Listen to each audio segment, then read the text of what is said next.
Hello, and welcome to another episode of the Stalktober special event of the Heart of the Jakuls. As always, I'm your scholarly host, Lothran, and there's ever so much work to fill our buckets with. Let's haul as much as we can till we have to part ways once more. So go fetch a quick snack. Snag the best spot there is.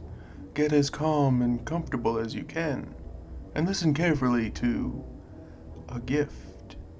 Is he alright? One of the others asked Veratah as she slumped her shoulders next to where she had just laid Ito to rest. He was still hacking up black, heated bile more often than he took breaths. The fog had begun to form again, creeping across the forest floor, crawling toward their position to once more take anyone foolish enough to wander within its boundary. "We need a fire right now! Is he gonna wake up or not?" Liam shouted, dropping a pile of logs and sticks. "Just gather as much wood as you can. You, start shaving this branch." Veratah shoved the knife and stick in the young kid's hands. "Make it as thin as you can." She turned back toward Ito, moving him closer to where the fire would be. "Did anyone think to save coals from the last fire?" Somebody pushed a canteen at her. She checked in a hurry to not be eaten by whatever the fuck is out in the fog. "This is wet. You were supposed to dry it out before you did this." She threw the canteen back at the girl that handed it to her. "Why did I fucking convince Ito that we had to go on this trip?" "You're stubborn, and you were tired of my dusty old safe when I had books and the archivist leadership was tired of having me around. Ito didn't bother making the pretense of sitting back up. You look nice. Glad to see I acted in time."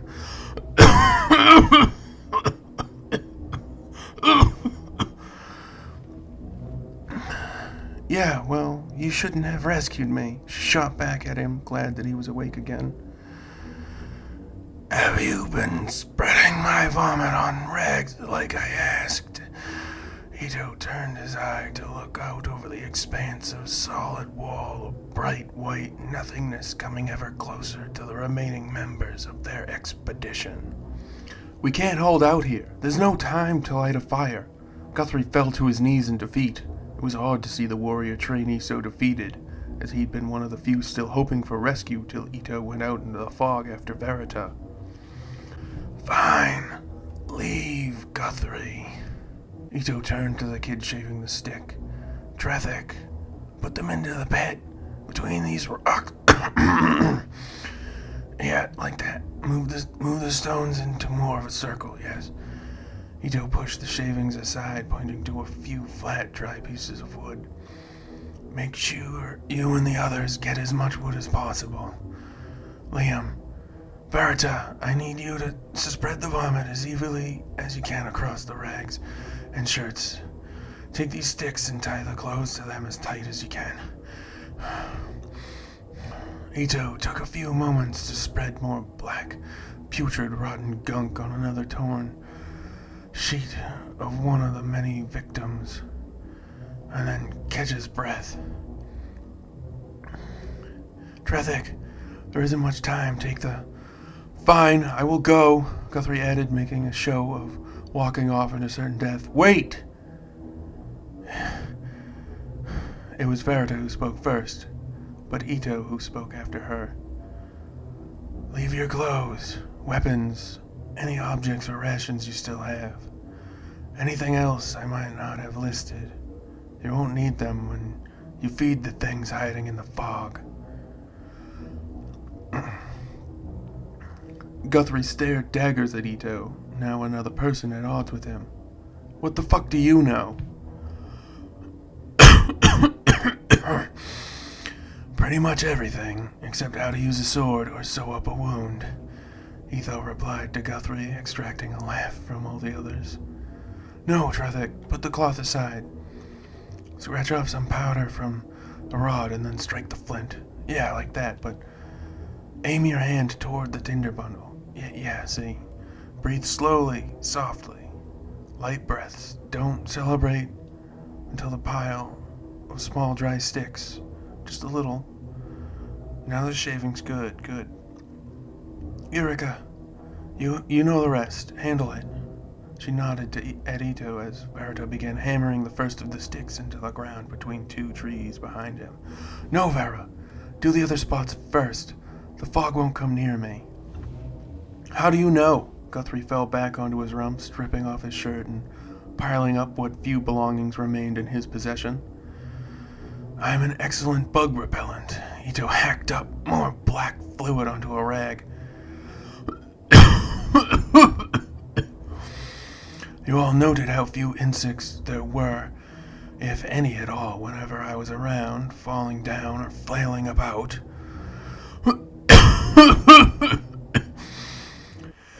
He stopped to hack up the rest of his last functioning lung. The trick was on them. Ito knew full well he didn't have lungs. They produce it, the queens anyway, pushing it out of their backsides. The brainless males wafting it out. The sexless workers, they're the ones that catch you and tunnel into your skin. The fire began to roar to life just as Ito began spewing more stench-ridden fluid. Guthrie and the others remained silent as he spoke. I'll be asleep again during the day. The map, Ito tapped his head with one finger, said the complex is that way. He pointed through the gathering fog. Liam, come back, it's getting dark. Liam and the other two men gathering logs came back to their small campsite, everyone huddling around the horrid stench of Ito's insides. You still remember the map? Completely. Storage is my trait. Perfection is key. Gather round. I know everyone in charge is dead. I'm sorry I didn't figure this out sooner. Perhaps I know a little too much. Too many variables. You're all lucky this is my first jaunt in the woods and I got terribly ill.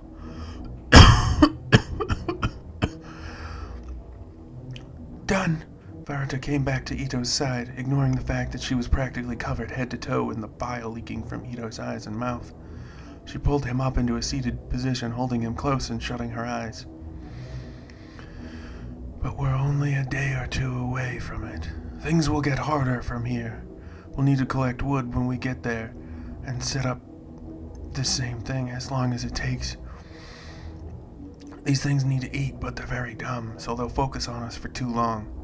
They found a good food sources, but not good enough. We have to hold out for at least a week. There will be food in the complex, but we can't open it until these Miktithal are dead. They're already not lasting the full night with their fog. It won't be much longer. But the last night, Ito hacked into the open air until Guthrie flung his shirt into Ito's face.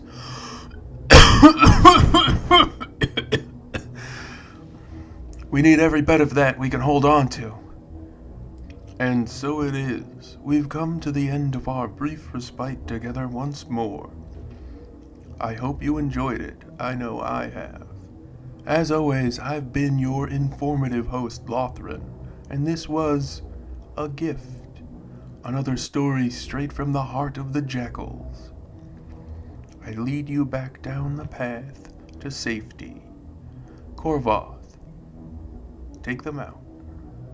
Yes, sir. A pleasant hello and a fond farewell to each and all. Please leave your comments, questions, and pleasantries down below. None of that awful mean or rude stuff, though. You keep that to yourself. Remember to like, share, and subscribe to help us learn, spread, and grow.